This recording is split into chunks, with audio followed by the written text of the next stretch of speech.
শুক্রবার সর্বদলীয় বৈঠকে বসল নির্বাচন কমিশন। বুথ বিন্যাস, বহুতল ও হাউজিং কমপ্লেক্সগুলিতে নয়া বুথ তৈরি সহ একাধিক বিষয় নিয়ে আলোচনা হয় এদিনের বৈঠকে। শুক্রবার সর্বদল বৈঠক ডেকেছিল নির্বাচন কমিশন। রাজ্যের মুখ্য নির্বাচনী আধিকারিকের দপ্তরে সময় মেনেই মিটল সর্বদলীয় বৈঠক। সকাল থেকে ভোটার সমীক্ষা, নির্বাচনী প্রস্তুতির মতো নানা সম্ভাবনা নিয়ে আলোচনা হলেও বৈঠকের অভিমুখ থাকে ভোটার পুনর্বিন্যাসের মধ্যে দিয়ে বুথ বৃদ্ধিতেই। মুখ্য নির্বাচনী আধিকারিক জানিয়েছেন, আগে বুথ ছিল ৮০,৬৮১টি, বুথ বিন্যাসের পর ১৩,৮১৬টি বুথ বেড়েছে। ফলে রাজ্যে বুথের সংখ্যা হবে ৯৪,৪৯৭টি।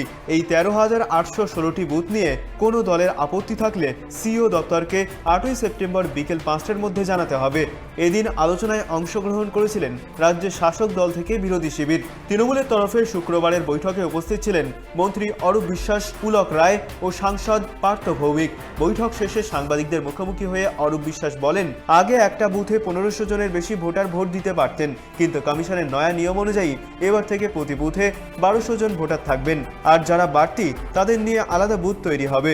আমাদের এই নিয়মে কোনো আপত্তি নেই, শুধু একটা বক্তব্য, ভোটারদের ভোট কেন্দ্র যেন তাদের বাড়ির কাছেই হয়। কমিশন যেন কোনো উপায়ে ভোট কমানোর চেষ্টা না করে।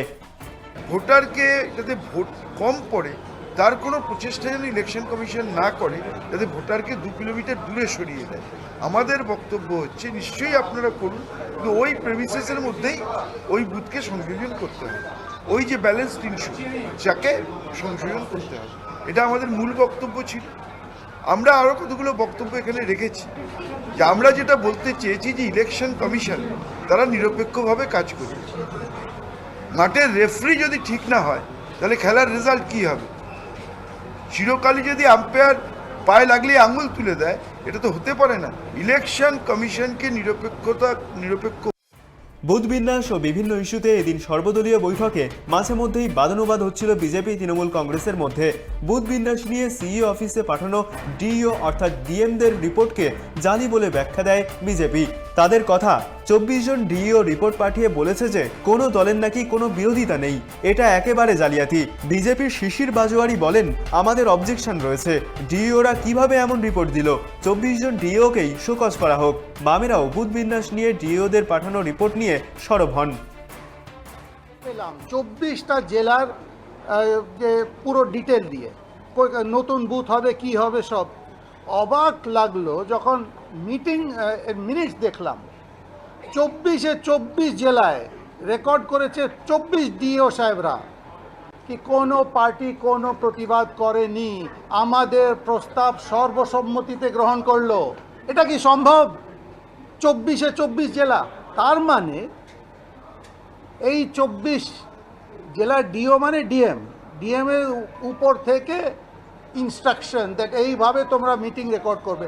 আর একটা একেবারে যেটা আমি বলবো, আমাদের পুরনো আইনে 420, নতুন বিএনএস এর নম্বরটা মনে নেই, 163 বিএনএস, যাই হোক, কিভাবে দেখিয়েছে পিডিএফ ফাইলে, এই অল সর্বসম্মতিতে পাস হয়েছে, আর অ্যাটেন্ডেন্স শিটটা তলায় এইভাবে লাগিয়েছে অ্যাজ ইফ সব সই করেছে। এর চেয়ে বেশি আর জাল কেউ করতে পারে না। আমরা সিও সাহেবকে বলেছি, এটা শুধু আমাদের প্রতিবাদ না, আপনি দয়া করে এই ২৪ ডিএমদের শোকজ করবেন। এটা হচ্ছে একেবারে 420 ও 167। আমাদের আজকে আমরা তাহলে বুথ কিভাবে ভাঙা হবে, কারণ এটা নিয়ে ব্লক স্তরে সভা হয়েছে, সাব ডিভিশনাল স্তরে সভা হয়েছে, জেলা স্তরেও সভা হয়েছে, আজকে এখানে হলো।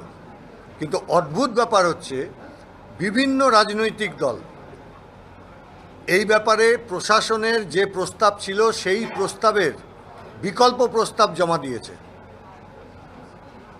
আর এখানে সিইও তিনি বলছেন, যা রিপোর্ট দিচ্ছেন, যত ডিএম রিপোর্ট পাঠিয়েছেন সব ঐক্যমতে সিদ্ধান্ত করে তিনি পাঠিয়েছেন। আচ্ছা, ভারতবর্ষের মতো একটা মাল্টিপার্টি সিস্টেম, আর যেখানে ৮০,০০০-এর বেশি বুথ, নতুন বুথ ক্রিয়েশন ১৪,০০০-এর বেশি, সেইখানে সবাই ঐক্যমত হয়ে গেল। স্বাভাবিক ব্যাপার। অর্থাৎ পরিষ্কার যে বিরোধীদের কোনো কথা শুনবে না। তো এই ধরনের পক্ষপাতদুষ্ট নির্বাচন মেশিনারি দিয়ে কখনো নিরপেক্ষ ভোট করা সম্ভব, নির্বাচন করা সম্ভব? আমরা সেই জন্যে কয়েকটা কথা এখানে বলেছি। এক, আপনি ডিএমদের কাছে জানতে চান কতগুলো অবজেকশন ক্লেইমস জমা পড়েছে। অন্যদিকে বৈঠকে কংগ্রেস নেতারা বিধান ভবনে বিজেপির তাণ্ডব ও ভাঙচুরের ঘটনা প্রসঙ্গ তোলে দাবি করা হয় দোষীদের চিহ্নিত করে দ্রুত গ্রেপ্তার করতে হবে। এদিন বৈঠকে যোগ দেওয়ার আগে নো এসআইআর প্ল্যাকেট নিয়ে আসেন কংগ্রেস নেতারা, জানিয়ে আপত্তি জানায় বিজেপি। একজন বিজেপির নেতা আছে, আমি শুনলাম এখানে বিজেপির প্রতিনিধি বলেছেন ওনাকে চেনেন না, উনি হয়তো তাহলে টিম শুভেন্দুর লোক হতে পারে। একজন ধাক্কা মারছে অভয়ার মাকে, আর একজন পার্টি অফিস ভাঙতে আসছে রাকেশ সিং। আক্রমণ করছে কাদের ওপর? তার গুন্ডা বাহিনী আক্রমণ করলো ছাত্র পরিষদের যারা বোনেরা রয়েছে তাদের ওপর। সামনে রাহুল গান্ধীর যে ছবি কালিমালিপ্ত হলো, বিধান রায়ের ছবি কালিমালিপ্ত হলো, এবং সামনে টায়ার পুড়িয়ে ভেতরের স্লোগান শাউটিং এবং অকথ্য ভাষায় গালিগালাজ। ইতিমধ্যেই প্রদেশ কংগ্রেসের সভাপতি শুভঙ্কর সরকার যা যা গণতান্ত্রিক প্রক্রিয়া ব্যবস্থা নেওয়া নিয়েছে। পার্টিগত দিক থেকে আমরা নিন্দা জানাই, এই মস্তানির এই রাজনৈতিক হিংসার প্রতিবাদ করি। আজকে জাতীয় কংগ্রেসের পক্ষ থেকে আমরা পরিষ্কারভাবে সিইওকে জানিয়ে দিলাম, তার কারণ এই বিজেপি পার্টি এই সেই ভেতরে মিটিংয়ে এসআইআরের কথা তোলে। অন্য কোনো দল অবজেকশন দেওয়ার আগে জাতীয় কংগ্রেসের পক্ষ থেকে আমরা সম্মিলিতভাবে অবজেকশন দিই যে এই পশ্চিমবঙ্গের মাটিতে ভাই পলিটিক্যাল এসআইআর হবে না। তখন সিইও বলেন যে না, আজকের এটা বিষয় নয়, এড়িয়ে যান। কিন্তু আমরা সিইও সাহেবকেও বলি দৃষ্টি আকর্ষণ করে যে দয়া করে এখানে এসআইআর করার কোনো। এবার ভোটে হাই রাইজ বুথ অর্থাৎ বহুতলে বুথ তৈরির কথা ভাবছে কমিশন। মূলত শহর কলকাতার কথা মাথায় রেখেই এই ভাবনা শুরু হয়েছে, তবে বাস্তবায়িত হলে তা হবে গোটা রাজ্যেই। যে সমস্ত বহুতলে 400 বা তার অধিক বাসিন্দা থাকেন সেখানেই বুথ করতে পারে কমিশন। ক্যামেরায় দেবরাজ দত্তের সঙ্গে ত্রয়ন চক্রবর্তীর report, tribe TV Bangla, Kolkata.